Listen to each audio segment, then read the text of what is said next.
Hello உறவுகளே, வணக்கம் and welcome to நம்ம சேனல் லேர்ன் வித் செல்ஃப். இன்றைக்கி நான் ஐஓடி இன் அக்ரிகல்ச்சர், அதாவது இன்டர்நெட் ஆஃப் திங்ஸ் வீடியோலே சொல்லியிருந்தேன். அடுத்து இன்டர்நெட் ஆஃப் திங்ஸ் விவசாயத்திலலாம் எப்படி கொண்டு வரலாம் அப்படிங்கிறத பற்றி சொல்ல போகிறேன்னு சொல்லி அதுக்கான வீடியோ தான் இது. வாங்க இன்றைக்கான கண்டென்ட்டுக்குள்ளே போகலாம். இப்போது வேளாண்மையில் இன்டர்நெட்டை எப்படி ஒருங்கிணைச்சு நம்ம செயல்களை செய்கிறது அப்படிங்கிறத தான் பார்க்க போகிறோம். இப்போது ஸ்மார்ட் அக்ரிகல்ச்சர், அதாவது இந்த எளிய முறையில் இணையத்தை வச்சு விவசாயம் எப்படி செய்கிறது அப்படிங்கிறது தான் இந்த வீடியோவில் சொல்ல போகிறேன். ஸ்மார்ட் வேளாண்மை அப்படிங்கிறது என்னென்னா, நம்ம இன்டர்நெட் ஆஃப் திங்ஸை வச்சு ஒரு சில விஷயங்கள் செய்கிறது தான். ஆமாம், விவசாயம், அதுக்கப்புறம் நம்ம உணவுப் பொருட்களை தயாரிக்கிறதுலேருந்து எல்லாமே அனலிட்டிக்கல் முறையில் செய்கிறது தான். இப்போ இவ்வளவு விதைச்சா இவ்வளவு கிடைக்கும் அப்படிங்கிறத முன்னாடியே நம்ம ப்ரிடிக்ட் பண்ணிடுவோம். அப்படி ப்ரிடிக்ட் பண்ணி நமக்கு எவ்வளோ விதைச்சா எவ்வளோ கிடைக்கும் அப்படிங்கிறது தெரியும்ல, அது எல்லாமே நம்ம டேட்டா பேஸில் ஏற்றிடுவோம். டேட்டா பேஸில் ஏற்றுறதுனா நம்ம இன்டர்நெட் ஆஃப் திங்ஸ் நிறைய எல்லாமே அட்வான்ஸ்டு டெக்னாலஜியை கொண்டு பல விஷயங்களை செய்கிறது தான் இந்த ஸ்மார்ட் அக்ரிகல்ச்சர். அடுத்ததாக இப்போ நம்ம என்னெல்லாம் முக்கியமான பொதுவான விஷயங்கள் ஐஓடியில் அப்படிங்கிறது தான் பார்க்க போகிறோம். பொதுவாக நம்ம என்னெல்லாம் பண்ணலாம் அப்படின்னா, பயிர்கள், மண், வயல், கால்நடை, அப்புறம் நிறைய சேமிக்கக்கூடிய விஷயங்கள். இப்போ நம்ம அறுவடை பண்ணதை எங்கெல்லாம் சேமித்து வைக்கலாம் அப்படிங்கிறதுக்கானதையும் நிறைய விஷயங்களை நம்ம அறுவடை செய்வோம். அந்த அறுவடை செய்கிறதுக்கு முன்னாடி இருக்கக்கூடிய பாதிப்பும் அறுவடைக்கு அப்புறமா இருக்கக்கூடிய பாதிப்பை கண்காணிக்கும் முறையில் தான் நம்ம சென்சாரை யூஸ் பண்ணுவோம். அதுக்காக ஐஓடி இன் ஸ்மார்ட் அக்ரிகல்ச்சரில் ஒரு விஷயமாக அமைகிறது சென்சார். அடுத்ததாக நம்ம வெஹிக்கல், ட்ரோன், அப்புறம் ரோபோ, ஆக்சுவேட்டர் அப்படின்னு சொல்லுவாங்க. இந்த 4 விஷயங்களையும் நம்ம ரொம்பவே முக்கியமாக ஸ்மார்ட் அக்ரிகல்ச்சரில் உபயோகிப்போம். அடுத்ததாக நம்ம கனெக்டட் அக்ரிகல்ச்சர் அப்படின்னுவோம். இதுக்கு என்ன பொருள் அப்படின்னா, நிறைய இப்போ ஹைட்ரோபோனிக்ஸ் ஆல்ரெடி வீடியோ போட்டிருக்கேன். அதே போல் நமக்கு க்ரீன் ஹவுஸ், பசுமை இல்லங்கள் எல்லாருக்குமே தெரிஞ்சிருக்கும். இந்த மாதிரி இடங்களில் நம்ம இணையத்தை வச்சு, அதாவது இன்டர்நெட் ஆஃப் திங்ஸை வச்சு நம்ம ஸ்மார்ட் அக்ரிகல்ச்சர், ப்ரிசிஷன் ஃபார்மிங் அப்படின்னு சொல்லி நிறைய விஷயங்களை செய்வோம். அதுக்காகவும் அடுத்ததாக டேட்டா அனலிட்டிக்ஸ், நான் ஆல்ரெடி சொன்னேன், நிறைய தரவு பட்டியல்களை ஆராய்ந்து அலசி எல்லா விஷயங்களையும் நம்ம காட்சிப்படுத்துறது. அது மட்டும் இல்லாமல் நிறைய மேனேஜ் பண்ணுவோம். இப்போ வீட் மேனேஜ்மெண்ட் அப்படின்னா நிறைய பூச்சிக்கொல்லிகள் அது எல்லாமே பயன்படுத்தாமல் ரோபோக்கள் மூலமாக நம்ம பூச்சிக்கொல்லிகளை எந்த இடத்துல பூச்சிக்கொல்லி மருந்து உபயோகப்படுத்தணுமோ அந்த இடத்துல உபயோகப்படுத்துறது, எந்த இடத்துல பூச்சி அரிச்சிருக்கோ அந்த இடத்த போய் நம்ம கண்காணிக்கிறது. இந்த மாதிரி விஷயங்கள் தான் இந்த ஸ்மார்ட் அக்ரிகல்ச்சரில் பண்ணுவோம். அடுத்ததான் நம்ம இதில் இருக்கக்கூடிய பெனிஃபிட்ஸ், இதில் என்னென்னலாம் நன்மைகள் இருக்குது அப்படிங்கிறது தான் பார்க்க போகிறோம். எக்ஸல்ட் எஃபிஷியன்சி அப்படின்னு சொல்லுவாங்க. இதில் என்ன சொல்கிறாங்க அப்படின்னா, நமக்கு சேதமடைஞ்ச மண் இருக்கும், இல்லை வயல்வெளிகள் குறைவாக இருக்கும், இல்லை நம்ம கிளைமேட் மாறிக்கிட்டே இருக்கும். இந்த மாதிரி இருக்கக்கூடிய நிலைகளில் நம்ம சென்சார்ஸை ஆட்டோமேட் பண்ணுறோம்.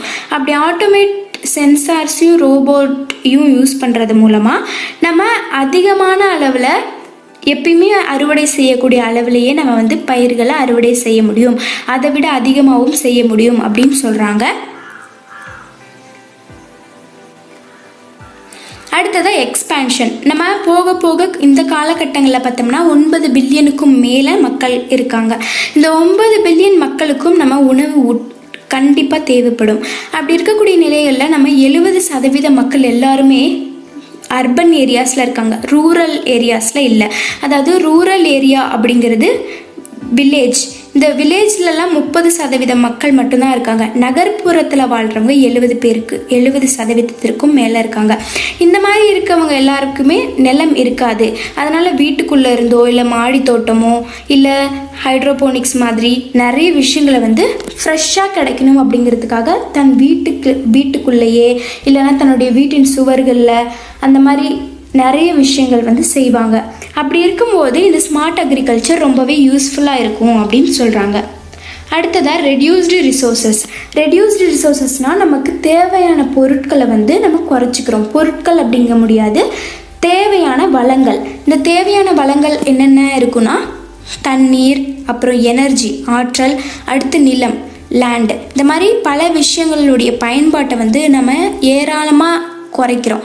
எப்படின்னா நம்ம ஐஓடி யூஸ் பண்ணுறதோட நம்ம ஹைட்ரோபோனிக்ஸ், அக்வாபோனிக்ஸ் இந்த மாதிரி பல விஷயங்களை யூஸ் பண்ணுறதுனால தண்ணீரும் குறையுது, நம்மளுடைய மனிதர்களுடைய செலவுமே குறையுது.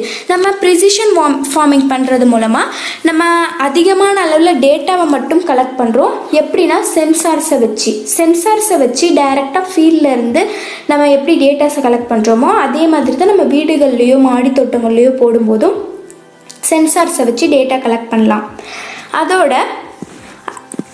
அதோடைய இமேஜ் தான் இங்கே காட்டியிருக்காங்க. எப்படின்னா இப்போது சென்சார்ஸ் வந்து இடையில வச்சுருவாங்க. அது மட்டும் இல்லாமல் அந்த தண்ணீர் எவ்வளோ நேரத்துக்கு எந்த செடிக்கு எவ்வளோ அளவு பாய்ச்சணும் அப்படிங்கிறத முதற்கொண்டு அதில் ஆல்ரெடி ஃபீட் பண்ணிடுவாங்க. அப்படி சேவ் பண்ணி ஃபீட் பண்ணுறது மூலமாக அது எந்த நேரத்துக்கு தண்ணீர் வந்து பாய்ச்சணும், எந்த நேரத்துக்கு மழை பெய்யும் அப்படிங்கிறது எல்லாத்தையுமே அந்த சென்சார் வந்து நமக்கு ரீட் பண்ணி நம்ம மொபைலுக்கோ இல்லை கம்ப்யூட்டருக்கோ பாஸ் பண்ணிடும்.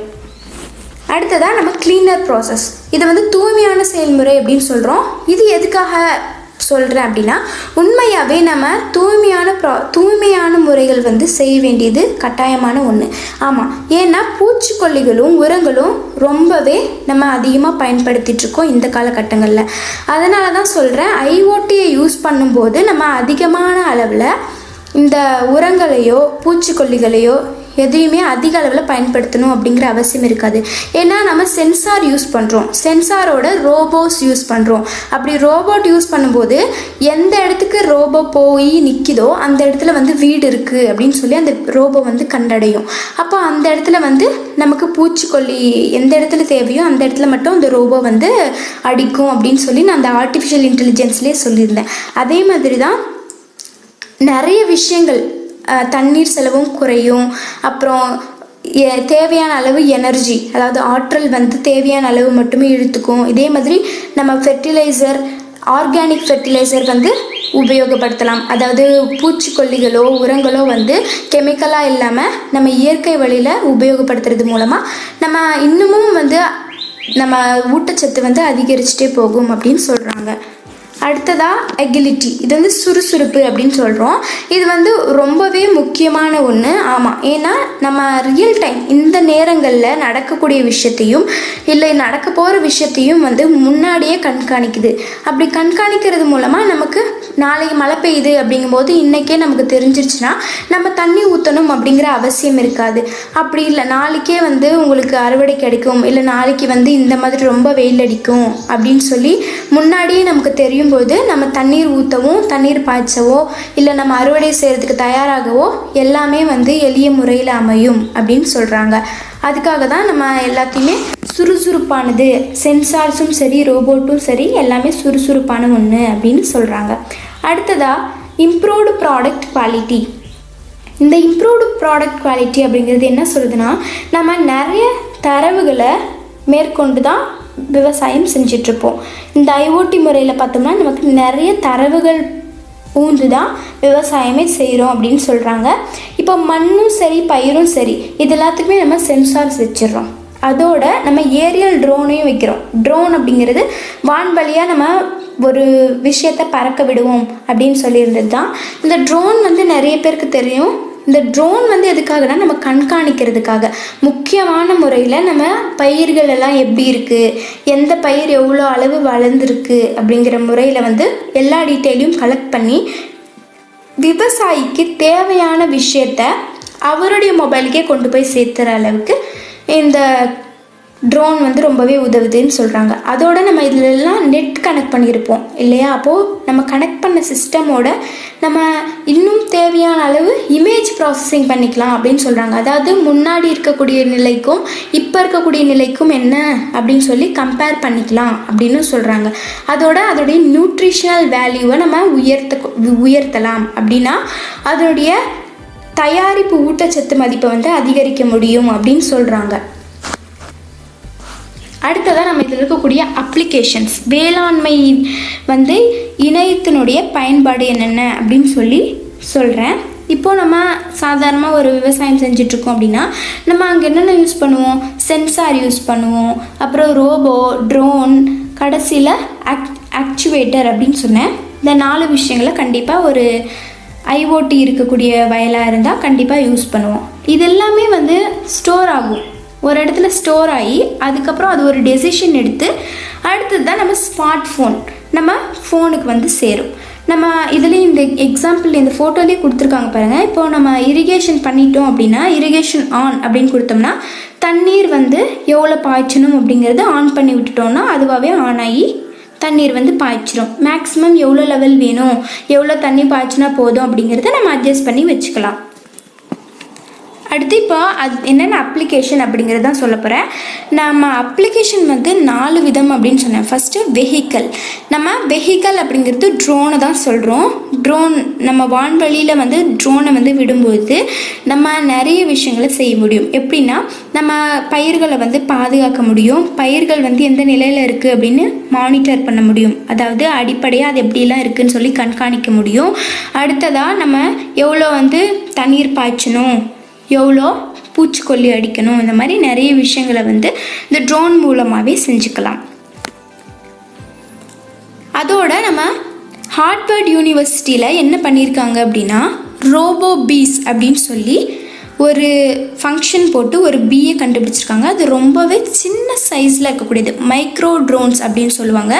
இந்த ட்ரோன்ஸ் எதுக்காக யூஸ் பண்ணுறாங்க அப்படின்னா நம்ம பூச்சி அதாவது தேனீ இருக்குல்ல, அந்த தேனீக்கள் வந்து ரொம்பவே குறைஞ்சிக்கிட்டே போகுது அப்படின்னு சொல்லி தேனீக்கள் இருந்தால் தான் பாலினேஷன் நடக்கும், மகரந்த சேர்க்கை பண்ணணும் அப்படிங்கிறதுக்காக நம்ம தேனீகள் வந்து சரிவு ரொம்பவே அதிகமாக இருக்கக்கூடிய காரணத்தினால தேனீக்களை அதிகரிக்கணும் அப்படிங்கிற விதமாக இந்த மைக்ரோ ட்ரோன்ஸை கண்டுபிடிச்சிருக்காங்க. இந்த இதில் என்ன பண்ணியிருக்காங்கன்னா தேனீக்கள் என்னென்ன வகையான ஆக்ட் பண்ணுமோ அதே மாதிரி நம்ம இந்த ட்ரோன்ஸ்க்கும் ஒரு ஃபங்க்ஷன் போடுவோம். தேனீக்கள் எப்படிலாம் வடிவம் இருக்கும், எப்படிலாம் வந்து ஆக்ட் பண்ணும், எப்படிலாம் பறக்கும் அப்படிங்கிறத வந்து வச்சு இவங்க வந்து ரோபோ பீஸ் அப்படின்னு சொல்லி மைக்ரோ ட்ரோன்ஸை கண்டுபிடிச்சிருக்காங்க. அது மட்டும் இல்லாமல் இவங்க மகரந்த சேர்க்கை செய்யக்கூடிய வேலைகளை சொல்லி தந்தது மட்டும் இல்லாமல் அந்த ரோபோ பீஸ்க்கு தண்ணீருக்கு அடியில் மிதக்கக்கூடிய தன்மைகளையும் கற்றுக் கொடுத்துருக்காங்க. அடுத்ததான் நம்ம சென்சாரை பார்க்க போகிறோம். முதல்ல பார்த்தது நம்ம வெஹிக்கல்ஸில் ட்ரோன் வந்துருச்சு. அடுத்து சென்சார் ஆல்ரெடி சொன்னது தான், அதே தான் ரிப்பீட் ஆகுது. என்னென்னா இப்போ மண்ணிலையும் நம்ம சுற்றி இருக்கக்கூடிய வயல்களையும் சரி, இல்லை க்ரீன் ஹவுஸ் பசுமை இல்லம் வச்சுருந்தாலும் சரி, இந்த மாதிரி இடங்களில் நம்ம சென்சாரை ஃபிக்ஸ் பண்ணிடுவோம். அது எதுக்காக அப்படின்னா நம்ம மண்ணில் இருக்கக்கூடிய ஈரப்பதம், இல்லை தனியாகவே ஈரப்பதங்கள் இருந்துச்சு, இல்லை லைட் எப்படி இருக்குது, ஒளி வெளிச்சம், அப்புறம் சுற்றி இருக்கக்கூடிய கார்பன் டை ஆக்சைடு அளவு என்ன, அப்புறம் வெயில் எவ்வளவு படுது, அப்புறமா வெப்பநிலை எவ்வளோ இருக்குது, இந்த மாதிரி பல விஷயங்களை ரீட் பண்ணுறதுக்காக தான் சென்சார் ரொம்பவே உபயோகமாக இருக்குது. அதனால் நம்ம சென்சாரை வந்து நிலத்தில் பதிச்சு வச்சுருவோம்.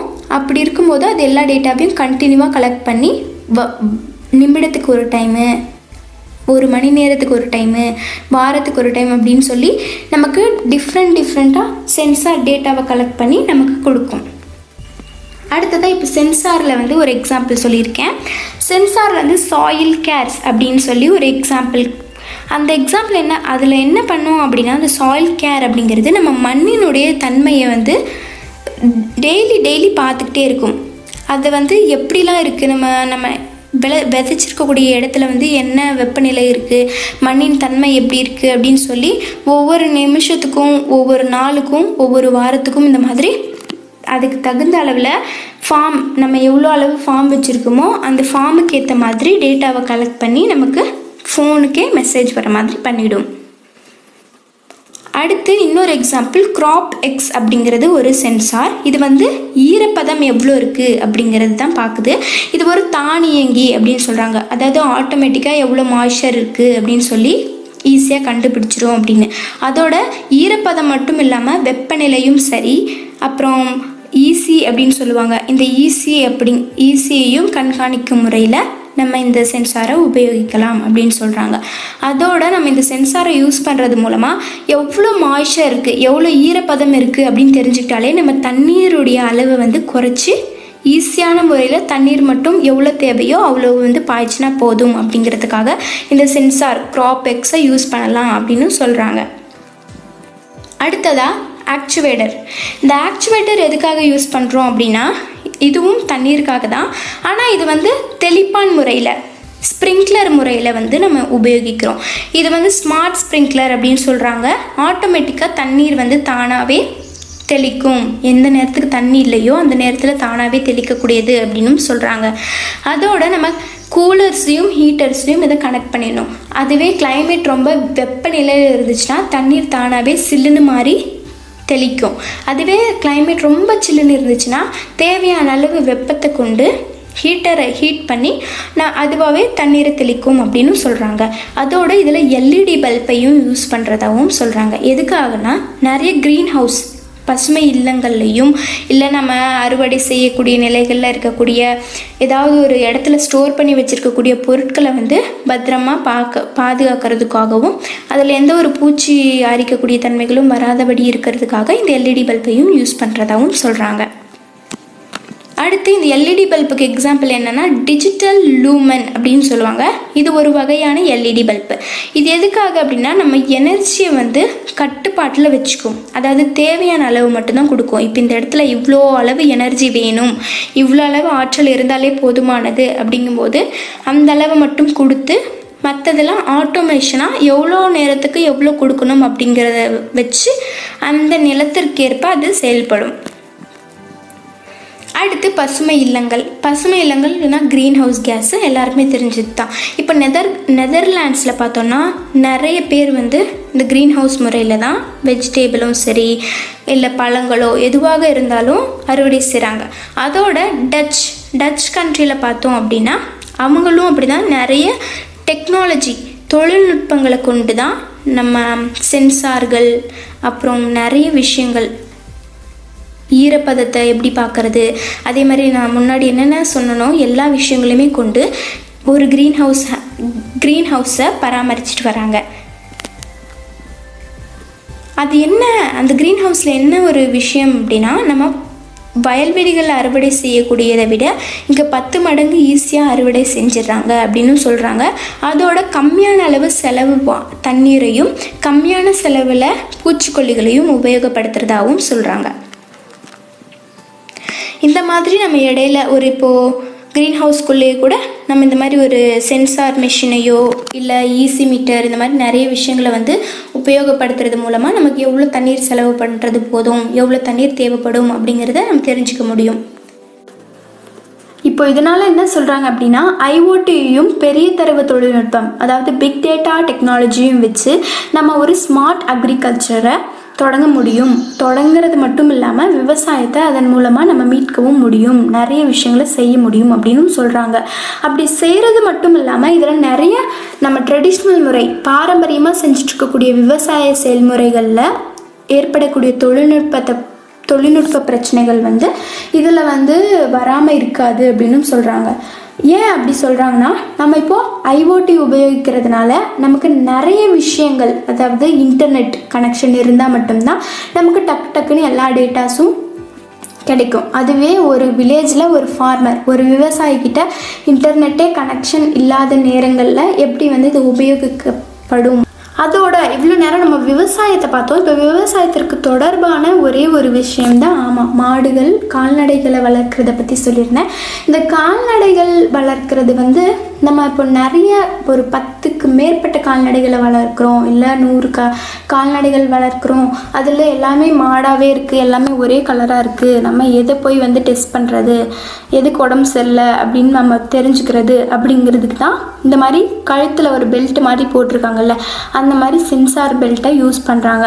அதன் மூலமாக அந்த மாட்டினுடைய வெப்பம் அது உடலில் என்னென்ன பிரச்சனைகள் இருக்குது அப்படிங்கிறதும் அது எப்போ பால் கறக்கும் எத்தனை மணிக்கு பால் கறக்கும் அப்படிங்கிற விஷயத்திற்கு மேற்கொண்டு எல்லா விஷயங்களையும் கலெக்ட் பண்ணுறதுக்கு தான் இந்த பெல்ட்டை உபயோகப்படுத்துகிறாங்க. பல நாடுகளில் இது உபயோகப்படுத்திக்கிட்டு தான் இருக்காங்க. இவ்வளோதான் ஐஓடி இன் அக்ரிகல்ச்சர். இந்த ஐஓடி இன் அக்ரிகல்ச்சர் வந்து எல்லாராலையும் செய்ய முடியுமான்னு தெரியல. ஆனால் இனி வரும் காலங்களில் ஐஓடி ரொம்பவே அதிகமான இடங்களில் உபயோகிக்கப்படும் அப்படின்னு சொல்லி நிறைய ஆய்வுகளில் சொல்கிறாங்க. அதனால தான் இந்த டாபிக் எடுத்து சொன்னேன். ஸோ இந்த வீடியோ உங்களுக்கு பிடிச்சிருந்தா லைக் பண்ணுங்கள், ஷேர் பண்ணுங்கள், மறக்காமல் நம்ம சேனல் லேர்ன் வித் செல்ஃபை சப்ஸ்கிரைப் பண்ணிவிடுங்க. அண்ட் அதோட நம்ம Instagram and Twitter pages follow பண்ணுறது மூலமாக நீங்கள் டெய்லி அப்டேட்ஸை தெரிஞ்சுப்பீங்க. தேங்க்ஸ் ஃபார் வாட்சிங்.